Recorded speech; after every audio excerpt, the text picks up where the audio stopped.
নগাঁৱৰ মহাপুৰুষ শ্ৰীমন্ত শংকৰদেৱ বিশ্ববিদ্যালয়ৰ আচাৰ্য তথা উত্তৰ পূব ভাৰতৰ সৰ্ববৃহৎ ধৰ্মীয় সংগঠন শ্ৰীমন্ত শংকৰদেৱ সংঘৰ পদাধিকাৰ ভৱেন্দ্ৰনাথ ডেকাই লাভ কৰিছে বিশেষ সন্মান। ৰাষ্ট্ৰীয় পৰ্যায়ত এইবাৰ উজ্বলি উঠিছে শিক্ষাবিদগৰাকী। বাংগালুৰুৰ দ্য একাডেমিক ইনচাইটছ নামৰ ৰাষ্ট্ৰীয় শৈক্ষিক আলোচনীখনে 2024 বৰ্ষৰ বাবে সমগ্ৰ ভাৰতৰ 25 গৰাকী শিক্ষাবিদৰ বাছনি তালিকাত সন্নিৱিষ্ট কৰিছে পদাধিকাৰ ভৱেন্দ্ৰনাথ ডেকাৰ নাম। অতি অনুপ্ৰেৰণামূলক শৈক্ষিক নেতা হিচাপে ভৱেন্দ্ৰনাথ ডেকাৰ লগতে আন 24 গৰাকী ভিন্ন বিশ্ববিদ্যালয়ৰ আচাৰ্যক প্ৰদান কৰিছে এই সন্মান। উত্তৰ পূৰ্বাঞ্চলৰ ভিতৰত একমাত্ৰ মহাপুৰুষ শ্ৰীমন্ত শংকৰদেৱৰ বিশ্ববিদ্যালয়েহে এই সন্মান লাভ কৰিবলৈ সক্ষম হৈছে, যি খবৰে এতিয়া উৎসাহিত কৰি তুলিছে শ্ৰীমন্ত শংকৰদেৱ সংঘৰ লগতে বিশ্ববিদ্যালয় কৰ্তৃপক্ষক। উল্লেখ্য যে চলিত বৰ্ষৰ শেষান্তত বাংগালুৰুত অনুষ্ঠিত হ'বলগীয়া এক অনুষ্ঠানত এই 25 গৰাকী শিক্ষাবিদক স্বীকৃতি আৰু সন্মান প্ৰদান কৰাৰ উপৰি তেওঁলোকৰ দক্ষতা, বিচক্ষণতা আৰু কৰ্মৰত অনুষ্ঠানটিৰ যশ খ্যাতি সেই বিশেষ আলোচনীখনত প্ৰকাশ কৰা হ'ব।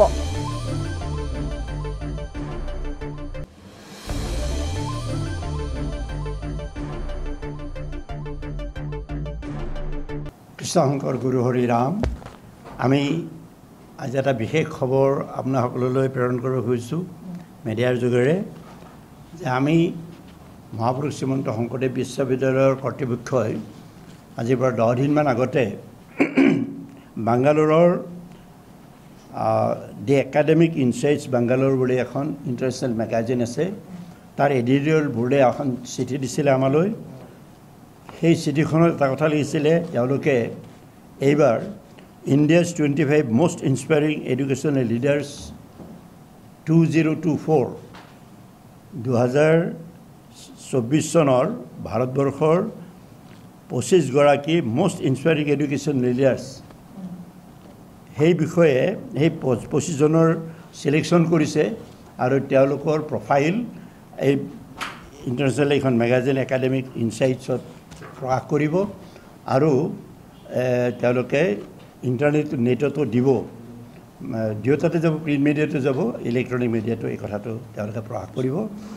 আৰু আমাৰ মহাপুৰুষ শ্ৰীমন্ত শংকৰদেৱ বিশ্ববিদ্যালয়ৰ আচাৰ্য হিচাপে এই 25 গৰাকীৰ ভিতৰত প্ৰখ্যাত যিবিলাক আচাৰ্য আছে, সেই আচাৰ্যৰ ভিতৰত আমাৰ মহাপুৰুষ শ্ৰীমন্ত শংকৰদেৱ বিশ্ববিদ্যালয়ৰ আচাৰ্য হিচাপে আমাকো তাত অন্তৰ্ভুক্ত কৰিছিলে, চিলেকশ্যন কৰিছে।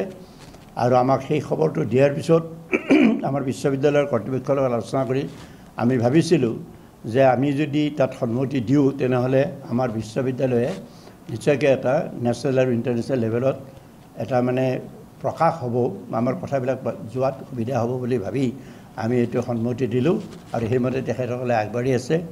আৰু অহা ডিচেম্বৰ বা জানুৱাৰী মাহত, এই বছৰৰ ডিচেম্বৰ বা জানুৱাৰী মাহত বাংগালুৰুৰ এটা অনুষ্ঠান পাতিব, তাত এই 25 গৰাকীকে আমাক মাতি আনি তাত তেওঁলোকে সম্বৰ্ধিত কৰিব আৰু আমাৰ কথাবিলাক তেওঁলোকৰ মেগাজিনত, ইণ্টাৰনেশ্যনেল মেগাজিনত প্ৰকাশ কৰিব।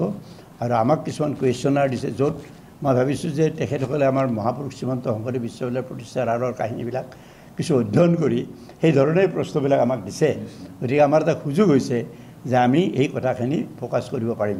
গতিকে আমি নিজেই গৌৰৱ কৰিবলৈ কথা নাই, কিন্তু মই বৰ আনন্দ পাইছোঁ যে আমাৰ বিশ্ববিদ্যালয়খনে অন্ততঃ নেশ্যনেল লেভেলত ইতিমধ্যে এটা প্ৰভাৱ বিস্তাৰ কৰিব পাৰিছে, যিবিলাক এইবিলাক আকৰ্ষণ কৰিছে। আৰু যি 25 গৰাকী চেঞ্চেলৰ তাৰমানে আচাৰ্যক তেখেতে চিলেক্ট কৰিছে, ভাৰতবৰ্ষৰ ইমানবিলাক বিশ্ববিদ্যালয়ৰ ভিতৰত খুব বচা বিশ্ববিদ্যালয়বিলাকৰ স্বনামধন্য, তাত য'ত ইছৰোৰ মানুহজনো আছে, শ্ৰেষ্ঠ শ্ৰেষ্ঠতম বিষয়ত থকা সেইজন মানুহ এই 25 জনৰ ভিতৰত আছে। গতিকে আমি বৰ আনন্দিত হৈছোঁ যে আমাৰ বিশ্ববিদ্যালয়খনে এটা এই ধৰণৰ সুবিধা পাইছে। আৰু সেইকাৰণে আমি আজি আমাৰ বিশ্ববিদ্যালয়ৰ কৰ্তৃপক্ষই আনুষ্ঠানিকভাৱে কথাখিনি ৰাইজক জনাইছে আৰু আপোনাসকলৰ যোগেৰে আমি অসমবাসী ৰাইজলৈও এই বাৰ্তাটো প্ৰেৰণ কৰোঁ যে আমাৰ সপোনৰ বিশ্ববিদ্যালয় শ্ৰীমন্ত শংকৰদেৱ সংঘৰ প্ৰতিষ্ঠা কৰা বিশ্ববিদ্যালয়খন আৰু এখোপ এই বাৰ্তাটোৰ যোগেৰে নিশ্চয়কৈ আগবাঢ়ি যাব। এইটো উত্তৰ পূৰ্বাঞ্চলৰ গোটেই উত্তৰ পূৰ্বাঞ্চলৰ ভিতৰত কেৱল মহাপুৰুষ শ্ৰীমন্ত শংকৰদেৱ বিশ্ববিদ্যালয় এইখনহে তেওঁলোকে বাছনি কৰিছে, মহাপুৰুষ শ্ৰীমন্ত মহাপুৰুষ শ্ৰীমন্ত শংকৰদেৱ বিশ্ববিদ্যালয়ৰে তেওঁলোকে ইয়াত ছিলেকশ্যন কৰিছে।